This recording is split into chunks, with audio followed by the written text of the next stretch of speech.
আউযু বিল্লাহি মিনাশ শাইতানির রাজিম বিসমিল্লাহির রহমানির রহিম আসসালামু আলাইকুম ওয়া রাহমাতুল্লাহ। আজকে আপনাদের সামনে সৌদি উচ্চারণে কথোপকথন অনুশীলন নিয়ে উপস্থিত হলাম। এই কথোপকথনগুলো অনুশীলন করা থেকে ইনশাআল্লাহ সৌদি উচ্চারণে কথা বলার ক্ষেত্রে সহায়ক হবে। তো চলুন শুরু করা যাক।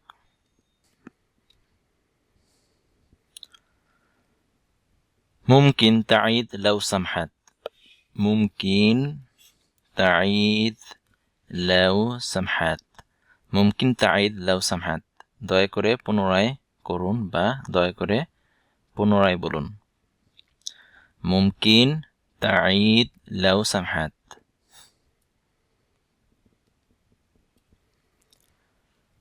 মু মুশকিলা।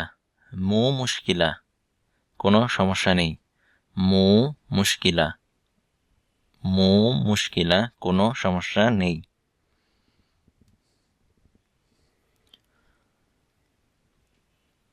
মুমকিন তিতকাল্লাম বিশওয়াইশ।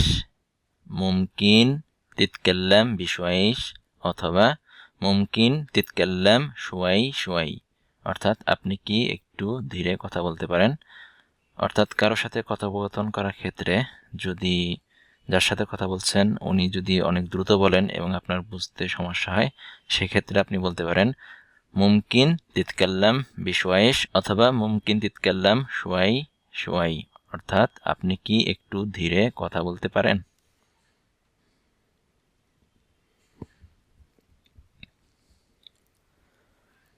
এরপর কাউকে কোনো কিছু লিখে রাখার জন্য অনুরোধ করার ক্ষেত্রে মুমকিন তাকতিবহা।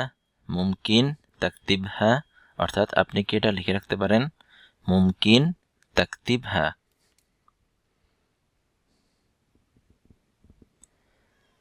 এরপর আপনি যখন কারোর সাথে কথোপকথন করার ক্ষেত্রে অর্থাৎ আপনি যা বলেছেন সেই বিষয়গুলো উনি বুঝতে পেরেছেন কিনা, সেক্ষেত্রে ফাহামত উইশ গেলত।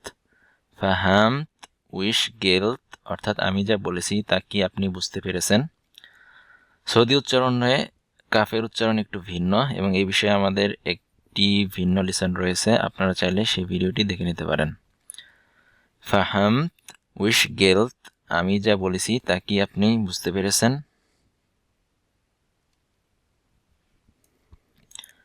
এরপর আপনি যদি কারো কথা বুঝতে না পারেন বা আপনাকে যদি কেউ জিজ্ঞেস করে যে আপনি বুঝতে পেরেছেন কিনা, সেক্ষেত্রে লা মা ফাহামত। লা মা ফাহামত, না আমি বুঝতে পারিনি। লা মা ফাহামত, না আমি বুঝতে পারিনি। এরপর আপনাকে কেউ যদি কোনো বিষয় জিজ্ঞেস করে এবং সেই বিষয়ে যদি আপনার জানা না থাকে, সেক্ষেত্রে দুইভাবে বলা যায়। একটি হচ্ছে মাদরি বা মাআরিফ।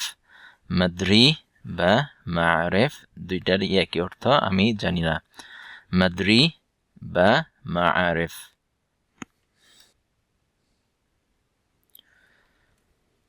এরপর কোনো বিষয় বা কোনো বস্তু যখন আরবিতে জানা না থাকে, সেক্ষেত্রে আপনি কাউকে জিজ্ঞেস করে বলতে পারেন যে এই বিষয়টা বা এই বস্তুটাকে আরবিতে কি বলে। সেই ক্ষেত্রে এশ মাআনা হাযি বিল আরাবি। এশ মাআনা হাযি বিল আরাবি, অর্থাৎ আরবিতে এটাকে কি বলে। এশ মাআনা হাযি বিল আরাবি, অর্থাৎ আরবিতে এটাকে কি বলে।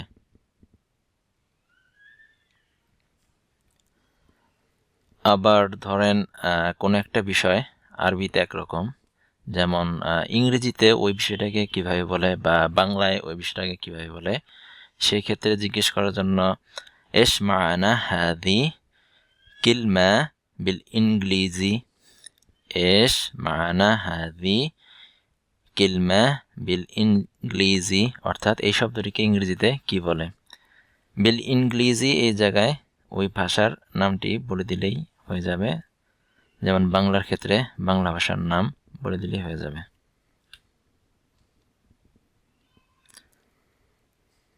এরপর কোন একটা নির্দিষ্ট শব্দকে আরবিতে কিভাবে বলে, যেমন উদাহরণস্বরূপ এখানে দেয়া হয়েছে কেফ তাগুল থ্যাংক ইউ বিল আরবি। কেফ তাগুল থ্যাংক ইউ বিল আরবি, অর্থাৎ থ্যাংক ইউকে আরবিতে কিভাবে বলে।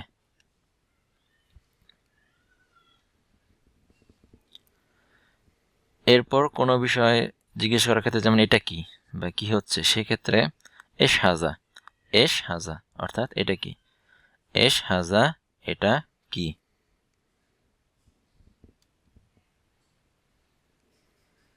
এরপর যখন আপনি কারোর সাথে আরবিতে কথা বলবেন এবং আপনার আরবি যদি একটু দুর্বল হয়ে থাকে, সেক্ষেত্রে আপনি বলতে পারেন লুগাতি আল আরবি মু জেইনা, লুগাতি আল আরবি মু জেইনা, লুগাতি আল আরবি মু জেইনা, অর্থাৎ আমার আরবি তেমন ভালো নয়।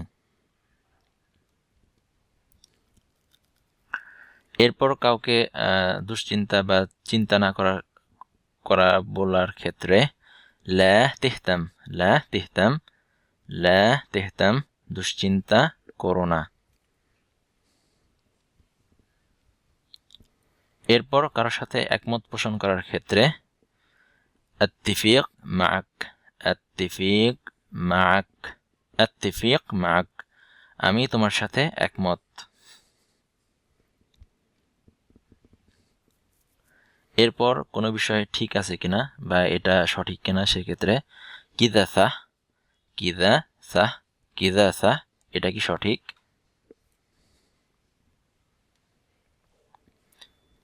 আবার কোনো বিষয় যদি ভুল কিনা বা এতে ভুল রয়েছে কিনা, সেক্ষেত্রে কিদা খাতা অথবা কিদা গলাত, কিদা খাতা অথবা কিদা গলাত, অর্থাৎ এটা কি ভুল।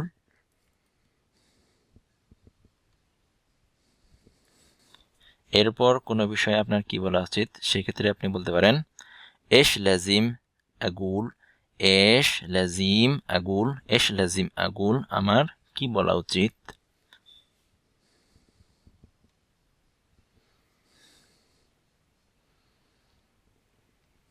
তো আমরা ভিডিওটির একদম শেষ পর্যায়ে চলে এসেছি।